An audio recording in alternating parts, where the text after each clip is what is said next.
Masayang araw po mga ka-PL. Etong nagngangalang alias Boss B na pinag-uusapan na po ngayon sa social media mga kababayan dahil isa itong pangalan na ito mga kababayan na nabanggit sa isang conversation sa chat ni Mima Alicia at ng isang lalaking kachat mismo ni Mima Alicia na nagtatalo sila sa pera, mga kababayan. Ito ho, may video. Kilala di umano ito ni Jay Guevara, mga kababayan. Meron siyang ipinakitang video kung saan kasama di umano ni Jay Guevara itong alias Boss B, mga kababayan. O ito po, panoorin natin ang video at ang maikling paliwanag ni Jay Guevara para maintindihan po natin kung sino itong si Boss B batay po sa mga sinasabi nitong ating kaibigan na si Jay Guevara. Pero lilinawin ko po mga kababayan, hindi porket nabanggit ang pangalang Boss B ay maaari na siyang akusahan na isa siya sa dahilan bakit pumanaw o tinodas itong si Mima Alicia. Nabanggit lang po ni Jay kasi kilala niya at biglang lumabas itong pangalang alias Boss B. O ito na po yung video, panoorin po natin ang paliwanag ng ating kaibigan na si Jay Guevara, mga kababayan. Mga Banateros, mga kabiyaya, ito ipapakita ko sa inyo yung video. Unang meet ko kay Boss D. Boss B pala, Boss B. Ba't Boss D? Kay Boss B, kung saan ay kasamahan ko pa dito or kasama ko pa etong mga ibang mga vlogger ng loyalista. So bali ako lang ang nagbubukod tanging hindi naging vlogger na sumusuporta kay Marcos Jr. So dito sa video to na ipapakita ko sa inyo, yung mga vlogger dito ay sila na ngayon yung mga vlogger na sumusuporta sa administrasyong Marcos. At dito rin sa time na to, ito ay patawag, no, na pasasalamat sa amin sa pagtanggol namin sa Tito, Vic and Joey noon. Pero ulitin ko labas po dito si Bossing Vic Soto, si Master Henyo Joey De Leon. So labas silang dalawa dito sa isyung to. Pero at etong meeting place labas din po, no. Pero dito makikita nyo nakasamahan mga kasama ko pa yung mga dating mga kasamahan ko sa TBJ Defender. At dito ko unang nakilala si Boss B, na kung saan ditong sa time na to ay hindi ko tukoy kung pati yung mga kasamahan ko ay nirecruit na sila dito. Pero kasi inisa-isa kami na kausapin. Dito sa time na to, ito yung offer sa akin na 70,000 per month. Tapos may kasama pang kotse. Tapos para lang sumuporta sa administrasyon. At dito rin nagsimula na nagtaka na ako bakit biglang nagbago na yung mga kasamahan ko. Kasi alam nila na ako ay magiging na ako ay hindi susuporta or ako ay susuporta sa mga Duterte. Dito sa time na to, nagulat ako, yung GC namin ng TBJ Defender ay biglang tumahimik na. Tapos inuunti-unti na nila akong banatan or inuunti-unti na nila akong alam mo yun, gawan ng issue na kesyo scammer, kesyo rapist daw, gano'n. Marami silang ibinibintang sa akin.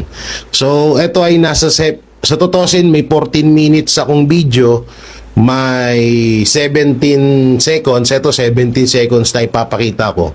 At abangan nyo na lang yung mga susunod pang mga kabanata dito sa itong mapatungkol kay Boss B na recruiter or isa sa mga nagpapasweldo sa mga bayarang vlogger. So ito po yung video at panoorin nyo.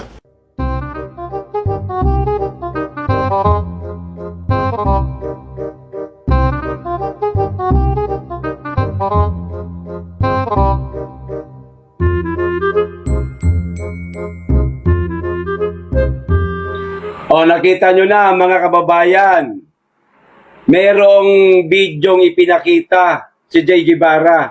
Pero hindi po tinukoy doon sa bidyong ipinakita ni Jay kung sino ho doon etong nagngangalang alias Boss B. Pero ang sabi ni Jay, meron pa tayong mga aabangan sa mga susunod niya pang vlog, mga kababayan.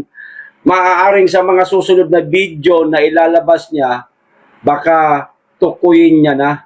At lagyan niya na ng, alam mo niyo naman yung mga video, turo-toro, yung mga bilog, ito si Boss B, ganun. Baka sabihin niya na kung sino itong si Boss B. Bagamat meron pong kumakalat ngayon na litrato sa social media, itsura nitong si nagngangalang alias Boss B, parang AI ho ang itsura kung titignan mo Kaya hindi ko po muna kinuha para ipakita ho sa inyo. Mas mainam pa itong kay Jay Guevara kasi video talaga. At hindi mo masasabing AI kasi medyo blur na nga yung video. So mag-abang-abang ho tayo sa susunod na release na video ni Jay Guevara, mga kababayan. Okay, ito pa mga kababayan, tungkol pa rin po ito sa pagkakasawi nga nitong si Mima Alicia. Meron pong kumakalat ngayon sa social media na di umano itong si Mima Alicia, mga kababayan, ay umalis na pala di umano ito sa organisasyon ng mga BBM vlogger. Maliban po sa kumakalat na yan sa social media, mga kababayan, eto, babasahin ko po na tumutugma naman po sa mga kumakalat nga na yon ang kwento na nagkusa na daw umalis itong si Mima sa grupo bilang BBM vlogger. Umalis sa grupo. Maraming nalalaman. Posible, marami siyang nalalaman. Pero, nako, kayo na lamang pong bahalang umusga, mga kababayan. Eto, BBM vlogger. Tuloy pa rin daw ang laban kahit RIP na ang kapatid nilang si Mima Alicia. Ayan ha. Pansinin po natin ito mga susunod kong babasahin, mga kababayan, ha? Sa bagong post ng BBM vloggers ay nasabi nga ng mga ito na tuloy pa rin daw ang kanilang laban kahit na umalis na si Alicia sa organization chart, mga kababayan. Organization chart. Umalis na si Alicia. Hindi ho sinasabi rito, mga kababayan, na inalis siya sa organization chart, kundi umalis na. Okay, mga kababayan, tuloy. Inula naman ng pakikiisa sa kanila ang kanilang mga commenter at sinasabing, go! Ituloy nyo lang ang laban kahit nagkakaonsehan. Meron pang pasaring itong Facebook page na ito, mga kababayan. Hindi lang yan, ito pa isa.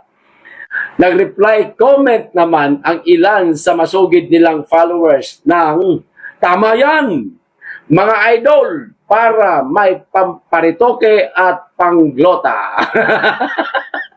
Ayan, mga kababayan. Ano napansin ninyo sa binasa ko, mga kababayan? Kung ako tatanungin ninyo, di yung organization chart at itong pagkusang alis di umano nitong si Mima Alicia sa grupo. Yan. Parang pelikula lang ang datingan, mga kababayan. Ano?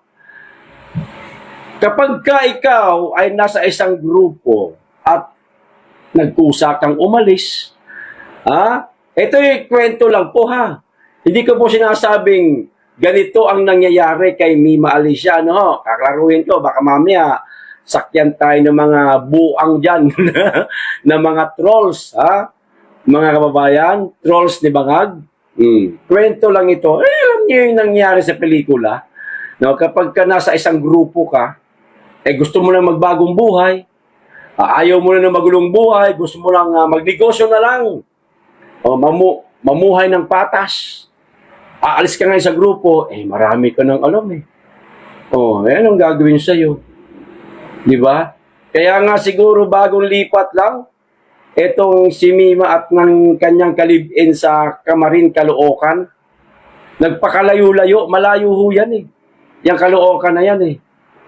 Banda na ho yan, papuntang Bagong Silang. Nagpakalayo-layo para siguro kalimutan niya na yung kanyang pagiging political blogger, ayaw na ng masalimuot na content, gusto na lang mag-content ng daily lifestyle. Kaso, yun lang naman po. Yun lang naman po talaga ang masama doon. Pinategi siya. Malalaman ho natin yan, mga kababayan, kung sino po ang nagpategi dito kay Mima Alicia sa mga susunod po na mga kaganapan tungkol sa investigasyong ginagawa na ngayon dito kay Mima Alicia. Okay, eto pa, mga kababayan, ang nakakatawang balita dito kay Bendalo.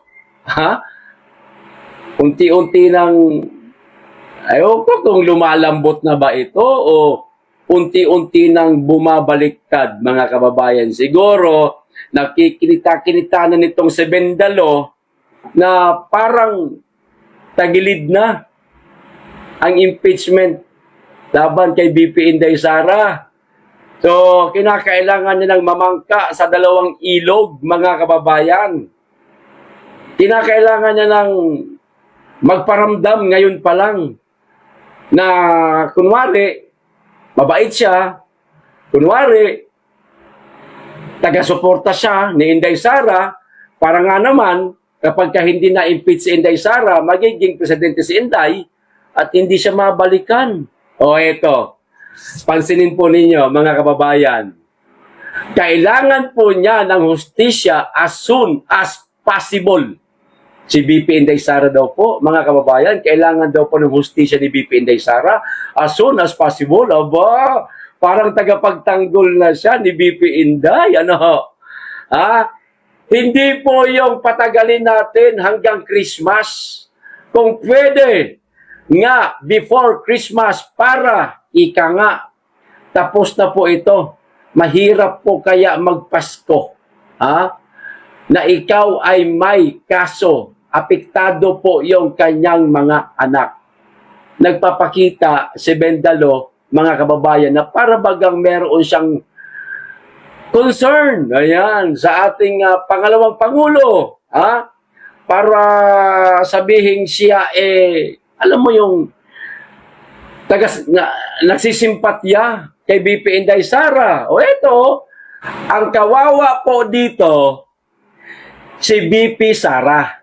Which is, ito yung gumugulong ngayon na impeachment trial sa ating pangalawang Pangulo, mga kababayan. Maliwanag, dito sa sinabi ni Bendalo, mga kababayan, nagpapakita siya ng yung awa sa ating pangalawang Pangulo,